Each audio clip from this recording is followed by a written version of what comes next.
मैं अक्सर लोगों से कहता हूं, राम से पंगा ले लो चल जाएगा, करुणा निधान है, इनसे मत लेना, क्योंकि इनको पता वता नहीं है। ये मानते सिर्फ एक ही की है, बाकी जो नहीं मानता उसका फिर वही इलाज करते जो सूरज का करा। लंका में एक ही आदमी जागा हुआ है जिसका नाम है विभीषण। क्यों जगा हुआ है? क्योंकि वो भगवान से प्रेम करता है। इसका मतलब इस यश की, लिप्सा की, ऐश्वर्य की लंका में चारों तरफ अगर आप घिरे हुए भगवान का स्मरण भूल चुके हो तो एक ना एक दिन इसकी आग में आप झुलसोगे। अगर इसमें रहते हुए भी भगवान का स्मरण करते हो तो आप विभीषण की तरह हनुमान से भी मिलोगे और राम से भी मिलोगे और राज्य पद भी आपको प्राप्त होगा। Fame is the last infirmity of noble mind.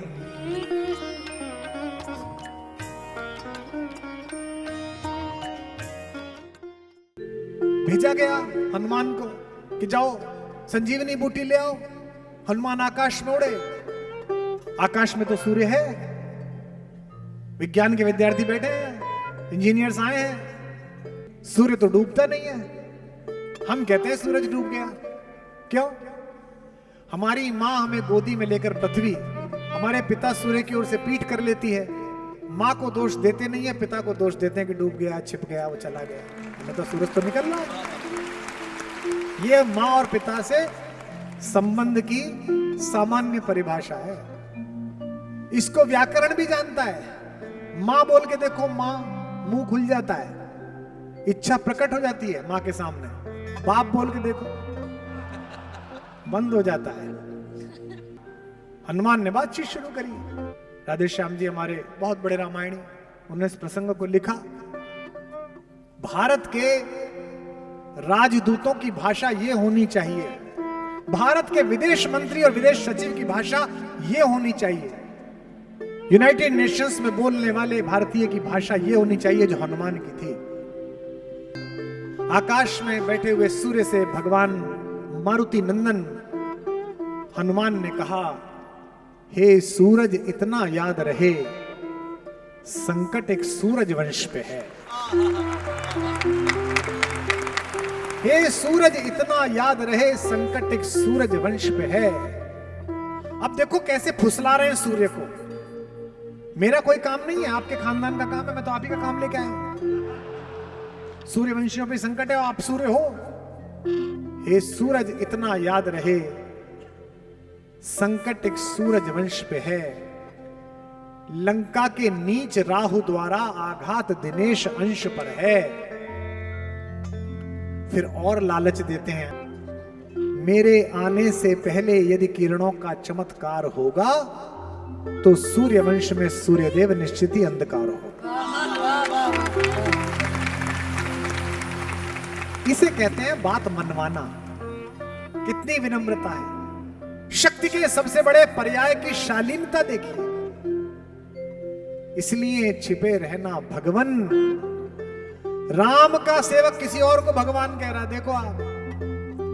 इसलिए छिपे रहना भगवन, जब तक न जड़ी पहुंचा दूं मैं, बस तभी प्रकट होना दिनकर, जब संकट निशा मिटा दूं मैं। 6 पंक्तियों में तो वो भारत जो बुद्ध की भाषा जानता है, और 2 पंक्तियों में 75 साल वाला भारत जो आज की भाषा जानता है। कहते हैं मेरे आने से पहले यदि किरणों का चमत्कार होगा तो सूर्यवंश में सूर्यदेव निश्चित ही अंधकार होगा। अन्यथा क्षमा करना दिनकर, अंजनी तनय से पाला है, बचपन से जान रहे हो तुम हनुमत कितना मतवाला।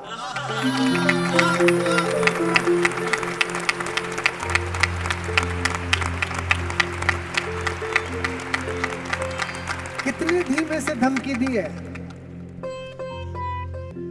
अन्यथा क्षमा करना दिनकर, अंजनी तनय से पाला है।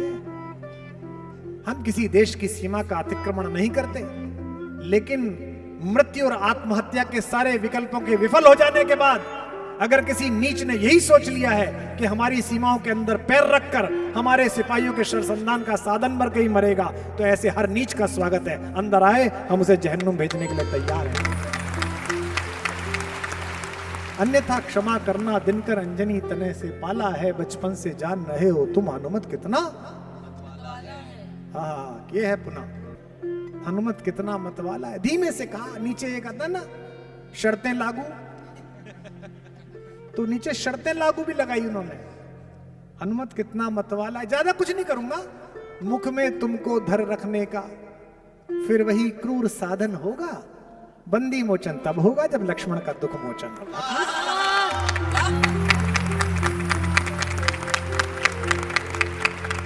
मुझे तो अभ्यास ही है, हनुमान कहते हैं मुझे तो आदत ही है, कोई दिक्कत ही नहीं है, इतना ही तो करना है कि संजीवनी ले जाने समय आपको मुंह में धर लूंगा, जब एक बार हो जाएगा सब काम उसके बाद छोड़ दूंगा, चले जाना। इससे बेहतर है कि मुझे इतना कष्ट हो, तुम ही लेट निकलना। सूर्य को भी समझ में आ गई, वो पुराना घिसा हुआ था। उसने कहा इसने पिछली बार ही डार्क कर दिया था मामला। उसने कहा ठीक है, आप पूरा काम निपटा लो। भगवान ने सब काम निपटाए, अयोध्या जी उतरे, वापस आए, सुषेण वैद्य गए, सब कुछ ठीक हो गया। यह जो यात्रा है हनुमान की, यह सामान्य यात्रा नहीं है। चाहे माता सीता का पता लगाना हो, वो भी सामान्य यात्रा नहीं। सीता क्या है? सीता शांति का प्रतीक है। हनुमान किसके प्रतीक है बताइए? ज्ञान के। ज्ञानिनाम अग्रगण्य है। पहली बार जब भगवान ने हनुमान को देखा है, सुग्रीव से मिलने जाते समय तो ब्राह्मण के वेश में आए मिले और कहते हैं कि मैं सुग्रीव का महामंत्री हूं। तो भगवान ने लक्ष्मण से कहा है कि जो बोल रहा है सामने, ये भाषा लाघव जानने वाला सुग्रीव सचिव कपि। यह कपि जो सुग्रीव का सचिव है, ये भाषा बहुत अच्छी बोलता है। ऐसी भाषा वेद पढ़े बिना नहीं आ सकती। और वो कह रहा है हमको पता नहीं थी हनुमान कैसा बोलते हैं। मैं अक्सर लोगों से कहता हूं, राम से पंगा ले लो चल जाएगा, करुणा निधान है, इनसे मत लेना, क्योंकि इनको पता वता नहीं है। ये मानते सिर्फ एक ही की है, बाकी जो नहीं मानता उसका फिर वही इलाज करते जो सूरज का करा।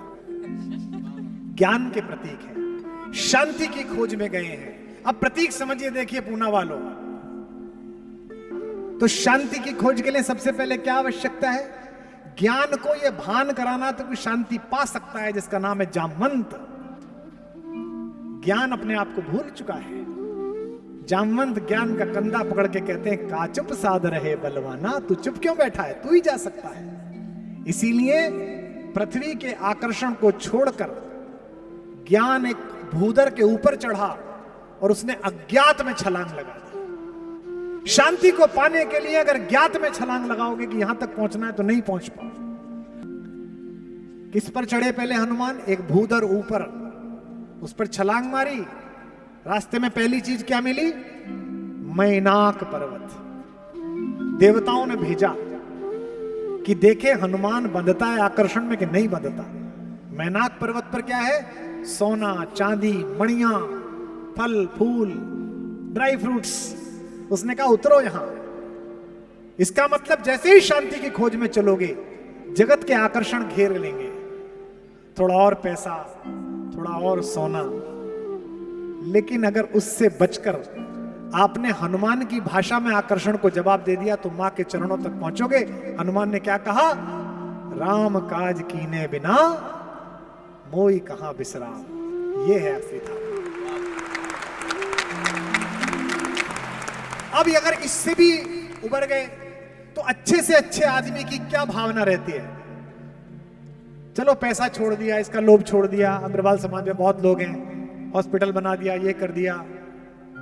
इसके बाद भावना क्या रहती है? हर आदमी की रहती है, बुरा मत मानना, मेरी भी रहती है। उससे बचने की कोशिश मैं भी कर रहा हूं, आप भी करिए।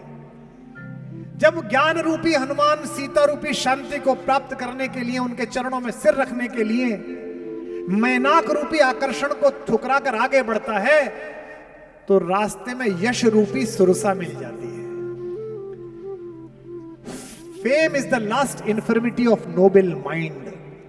हर आदमी को रहता है फेम मिल जाए।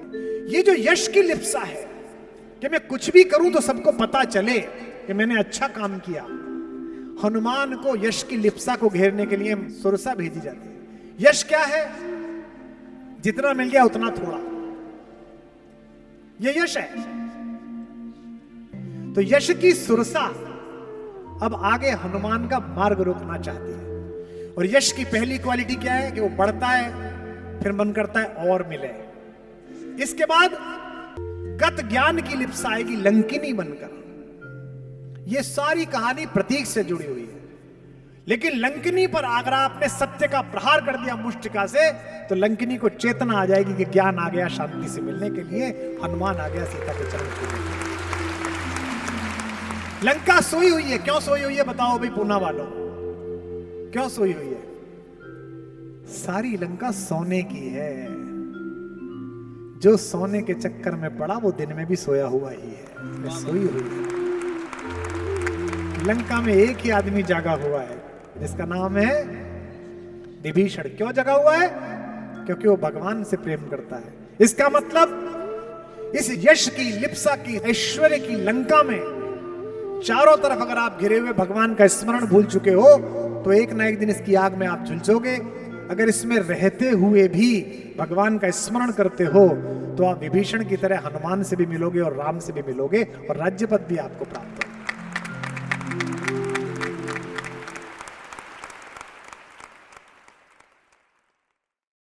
प्रतिवर्ष रामलीला हो रही है। रामलीला की क्या कहानी है?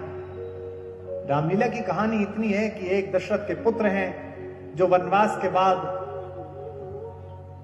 अपनी पत्नी के एक अनाचारी के द्वारा हरण करने के उपरांत उसका वध करके वापस लौटते हैं 9 दिन बीतने के बाद। इस कहानी में क्या नया है? इस कहानी में कुछ तो अमृत तत्व है कि दुनिया के सबसे बड़े संकट कोरोना के समय भी ये कहानी भारतीय टेलीविजन पर दिखाई गई तो पूरी दुनिया की नंबर 1 टीआरपी लेकर वो कार्यक्रम भी आ गया। ऐसा क्या कहानी है?